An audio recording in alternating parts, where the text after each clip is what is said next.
좋으신 아버지 하나님, 오늘도 각자의 자리에서 주님 앞으로 나아갑니다. 여러 가지 어려움들이 우리에게 있고 많은 일들이 우리 마음을 어지럽게 만들지만, 그러나 가장 귀하신 분이 우리 주님이라 고백하기 때문에 지금 해야 할 가장 시급한 일이 우리 주님 만나는 일이라는 것 알기에 이 시간 다시 주님 말씀 듣는 자리로, 함께 마음을 모아 기도하는 자리로 나아갑니다. 이 시간 우리 각자의 자리에 찾아오셔서 주님 음성 들려주시고 우리를 새롭게 해주십시오. 예수님 이름으로 기도합니다. 아멘. 우리 시간 찬송가 535장, 찬송가 535장 주 예수 대문 밖에 같이 찬송 드리겠습니다.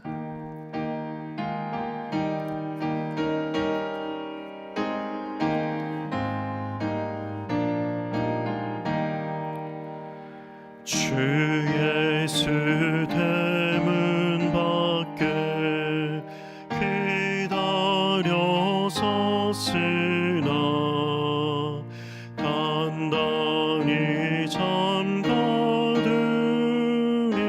못 들어오시네. 나 주를 믿노라고 그 이름 부르나 문 밖에 세워두니 참 나의 수치라. 문 두드리는 손은 못 박힌 손이요 또다시 멸류관은 그 이마 둘렀네. 이처럼 기다리심 참 사랑이로다. 문 굳게 닫아두니 한없는 내 죄라. 주 예수 간곡하게 권하는 말씀이 내 죄로 죽은 나를 너 박대하소냐. 나 죄를 회개하고 본문을 엽니다. 드셔서 좌정하 사 떠나지 마소서. 아멘.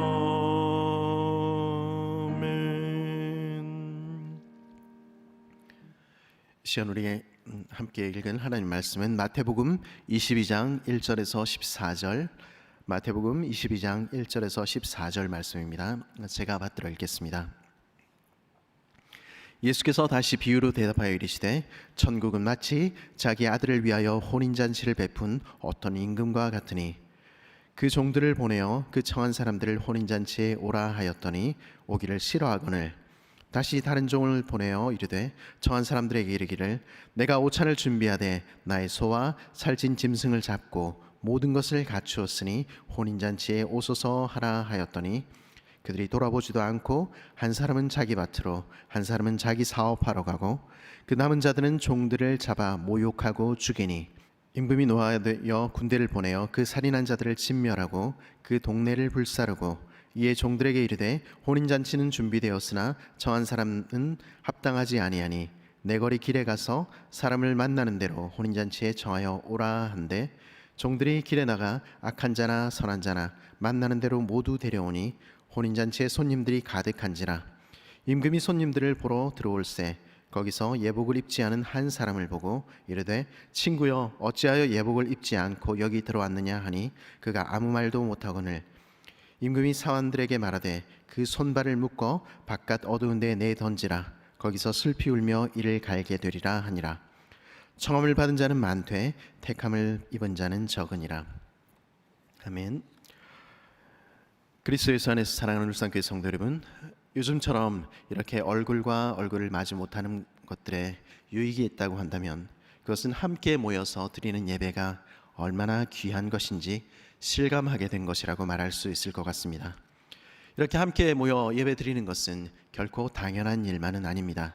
하나님께서 그의 백성에게 주신 특별한 은혜입니다. 말씀 역시 마찬가지입니다. 우리는 날마다 말씀 듣는 것을 너무도 당연하게 여기고 있지만, 요즘은 인터넷만 켜면 얼마든지 말씀을 들을 수 있지만 주님의 말씀 듣는 것은 결코 당연한 일이 아닙니다. 요즘 설교가 넘쳐나는 이 시대에 여전히 목이 마른 것은 어쩌면 말씀을 귀히 여기는 마음이 사라졌기 때문인지도 모르겠습니다. 지금 보고 듣는 이 말씀이 나를 향한 하나님의 말씀이라는 겸손한 자각이 어느샌가 우리 안에서 사라진 것입니다. 그래서 내가 말씀을 판단하고 내 귀에 듣기 좋은 이야기를 좋은 설교나 평가하곤 합니다. 하나님의 말씀을 사모하며 말씀하시는 하나님 앞에 겸손히 무릎을 꿇어야 한다는 그 단순한 진리를 우리는 잊어버린 것은 아닐지 모르겠습니다. 오늘 아침 우리가 묵상하는 말씀은 예수께서 십자가에 달리시던 그 마지막 주간에 성전 마당에서 들려주신 말씀입니다. 그 주간은 유대인의 가장 큰 명절 중에 하나인 유월절 즈음이었습니다. 수십만 명의 사람들이 예배 자리로 나오던 명절의 성전 마당은 떠들썩했을 것입니다. 레위인들의 찬양이나 양과 소의 울음소리도 들렸겠지만 그것보다 더 크게 들리던 것은 말씀 소리였을 것입니다. 서기관들이 낭독하던 주의 말씀과 그것을 풀이하고 가르치던 랍비들, 그리고 묻고 답하는 사람들의 목소리들이 그 성전을 가득 메우고 있었을 것입니다. 그날의 성전은 문자 그대로 말씀이 넘쳐 흐르고 있었을 것입니다. 오늘 우리 시대가 그러하듯이 말입니다. 그래서였을까요? 그날 성전에 서 있던 많은 사람들은, 말씀을 듣겠다고 나온 그 많은 사람들은 그 자리에 서신 분이 누구신지 알아채지 못했습니다. 그들 가운데 직접 오셔서 비유로 말씀하시는 하나님의 음성을 듣지 못했던 것입니다.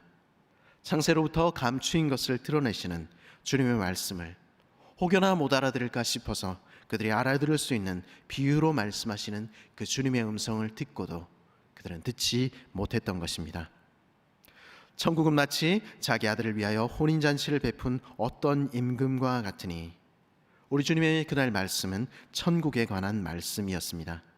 사실 우리 주님의 이야기는 어쩌면 처음부터 끝까지 천국 복음에 관한 것이었다 해도 과언이 아닙니다. 회개하라, 천국이 가까웠느니라, 그 말씀으로 그 사역을 시작하신 우리 주님께서는 이제 그 마지막 주간에도 천국은 마치 자기 아들을 위하여 혼인잔치를 베푼 어떤 임금과 같으니 라고 초청하시며, 청함을 받은 자는 많되 택함을 입은 자는 적으니라 한탄하고 계셨던 것입니다. 이 말씀이 주어지던 때가 예수님께서 십자가에 달리시던 바로 그 마지막 주간이었다는 것을 기억하면 이 말씀을 하시는 우리 주님의 마음이 조금은 더 잘 이해가 갈 법도 합니다. 우리 주님은 우리가 알듯이 그 천국을 우리에게 전해 주시기 위해서 이 땅에 오셨습니다. 그리고 천국이 가까웠는데도, 주님이 이곳에 계시는데도 회개치 않는 인생들을 안타까워하시며 그 마지막 십자가를 앞둔 순간까지도 회개하라고 외치고 계셨던 것입니다. 오늘 본문은 천국을 잔치로 비유합니다. 사실 우리 주님께서 천국을 잔치로 비유하시는 것은 처음 있는 일은 아닙니다. 요한은 그의 복음서에서 예수님의 첫 표적이 갈릴리 가나의 혼인잔치에 참석하신 것이라 들려줍니다. 그리고 복음서 기자들은 누누이 우리 주님을 죄인과 세리들, 사회적으로 인정받지 못하던 사람들을 그들의 쓸쓸한 잔치에 참여하여서 그들의 잔치를 빛내주신 분으로 소개합니다. 가나의 혼인잔치에서 물을 포도주로 바꾸신 그 주님은, 죄인과 세리의 잔치를 새롭게 하신 주님은 우리에게도 오셔서 우리 인생을 바꾸어 기쁨의 잔치로 바꾸시는 그것을 원하시는 주님이십니다. 주님께서는 말씀하시는 것입니다. 천국은 마치 자기 아들을 위하여 혼인잔치를 베푼 어떤 임금과 같으니, 우리 하나님 어떤 분이십니까? 우리 하나님은 오늘도 소와 살진 짐승과 모든 좋은 것들을 준비해 놓고 우리를 기다리시는 천국 잔치로 초청하시는 하나님이십니다. 가장 좋은 것들 주시길 원하시는 아버지, 선인이나 악인이든 누구든지 주께 나오라고 외치시는 분이 바로 우리 하나님이십니다. 오호라 너희 목마른 자들아 물로 나오라, 돈 없는 자도 오라, 너희는 와서 사 먹되 돈 없이 값 없이 와서 포도주와 젖을 사라. 그날 성전의 마당에서 여기 천국 잔치가 열렸으니 내게로 오라고 외치던 우리들의 왕은 오늘도 동일하게 우리 죄인들을 부르고 계시는 것입니다. 그렇다면 그 천국 잔치에 참여하는 자격은 무엇입니까? 그것은 단 하나, 그 왕의 초청에 응답하는 것입니다. 그저 주님의 말씀에 귀를 기울이고 주님께 나아오는 것입니다. 세상 무엇보다도 우리 주님이 가장 귀하다고 오늘 내 삶에서 고백하는 것입니다. 그 아들을 나의 왕, 나의 주님으로 인정하는 것입니다. 왜냐하면 하나님께서 베푸신 그 천국 잔치는 그 아들의 혼인 잔치이기 때문입니다. 주님의 말씀을 듣고 거룩한 삶의 옷을 입고 그 아들을 맞아들이는 것이 주님께서 요청하시는 전부입니다. 그 요청에 응답하기만 하면 천국 잔치에 참여할 수 있는 것입니다. 그것은 오늘 우리에게도 마찬가지입니다. 주의 이름을 부르기만 하면 주님을 가장 귀한 나의 왕, 나의 주님으로 맞아들이고 거룩한 삶의 옷으로 옷 입으며 그 왕의 초청에 응답하기만 하면 우리는 영원한 하나님의 잔치에 초청받으리라는 약속이 주어져 있는 것입니다. 왜냐하면 우리 하나님은 오늘도 우리를 찾으시는 하나님, 우리를 초청하시는 왕이시기 때문입니다. 그러나 그날 그 자리에 있던 수많은 사람들은 그 비유 속의 사람들이 그러했듯이 그 주님의 부름을, 그 초청을 거절했습니다. 그들은 돌아보지도 않고 한 사람은 자기 밭으로, 한 사람은 자기 사업하러 가고, 왜냐하면 그들에게는 하나님의 나라보다 내 사업이, 내 농사가, 내 비즈니스가 훨씬 더 중요했기 때문입니다. 그래서 그들은 주님의 음성 들을 수가 없었습니다. 그 남은 자들은 종들을 잡아 모욕하고 죽이니 주님을 왕으로 모실 수 없는 사람들은, 그래서 그분의 종들을 잡아 모욕하고 죽이던 사람들은 며칠이 지난 후에 그 아들마저 십자가에 못 박혀가 죽이게 되었습니다. 그것이 오늘 주님의 음성 듣기를 거절하는 사람들의 마지막 선택입니다. 청함을 받은 자는 많으나 택함을 받은 자는 적었던 것입니다. 우리는 어떻습니까? 오늘 우리에게 가장 귀한 것 무엇입니까? 우리 주님을 오늘 내 삶의 가장 귀한 분으로 여기지 못할 때 우리는 오늘도 우리에게 찾아오시고 말씀하시는 주님 뵙지 못하게 될 것입니다. 그리고 끝내 주님을 거절하게 될 것입니다. 오늘 본문의 뒷부분은 그렇게 거절하는 인생들에 향한 하나님의 진노의 말씀을 보여줍니다. 하나님의 자비와 긍휼은 영원합니다. 그러나 그 자비와 긍휼은 그 은혜를 거절하고 그 은혜를 우습게 여기는 자들에게까지 이어지지는 않습니다. 왜냐하면 하나님께서는 그 아들이라는 값비싼 대가를 지불하셨기 때문입니다. 값싼 은혜는 없습니다. 그리고 그 값진 주님의 은혜를 거절하는 자들에게 남는 것은 하나님의 무서운 진노밖에 없는 것입니다. 그리스도 예수 안에서 사랑하는 울산교회 성도 여러분, 우리는 오늘도 우리를 찾으시는 우리 주님의 음성 듣고 있습니까? 그리고 그 은혜에 바르게 반응하여 그 은혜에 합당한 삶 살고 있습니까? 청함을 받은 이 중에 오직 부름에 바르게 반응한 자들만이, 그리고 그 은혜에 합당한 삶으로 옷 입은 자들만이 우리 주님의 택함을 입을 것입니다. 지금은 은혜의 날입니다. 그러나 이 은혜의 날이 영원히 계속되지는 않을 것입니다. 오늘 우리가 골몰하고 있는 천국 복음보다 더 중요한 것은 무엇입니까? 하나님과 그의 나라보다 더 소중한 것이 우리에게 있다면 하나님께서는 우리가 그 나라에 합당치 않다고 선언하실 것입니다.